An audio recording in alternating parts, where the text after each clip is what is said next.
The MPC noted that in an environment of unprecedented stress, supporting recovery of the economy assumes primacy in the conduct of monetary policy.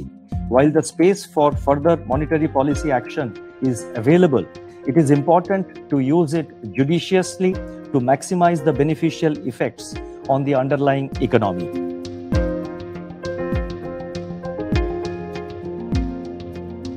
In the worst peacetime health and economic crisis of the last 100 years that we face today, the regulatory response has to be dynamic, proactive, and balanced.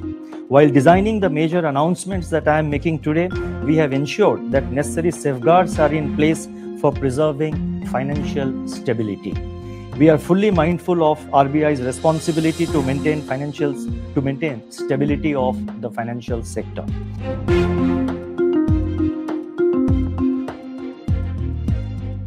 Caused by COVID-19 have led to heightened financial stress for borrowers across the board.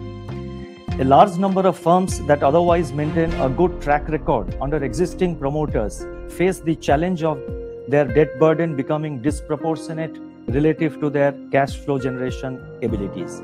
This can potentially impact their long-term viability and pose significant if it becomes widespread. Accordingly, it has been decided to provide a window under the June 7 Prudential Framework of the Reserve Bank, that is June 7 of 2019. Under that framework, it has been decided to provide a window to enable lenders to implement a resolution plan in respect of eligible corporate exposures without change in ownership, as well as in respect of personal loans, while classifying such exposures as standard assets subject to specified conditions.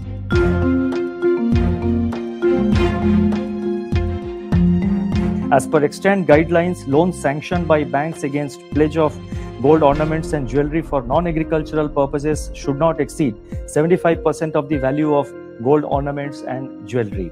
With a view to mitigating the impact of COVID-19 on households, it has been decided to increase the permissible loan-to-value, what they call LTV ratio, for such loans to 90%. This relaxation shall be available till 31st March 2021.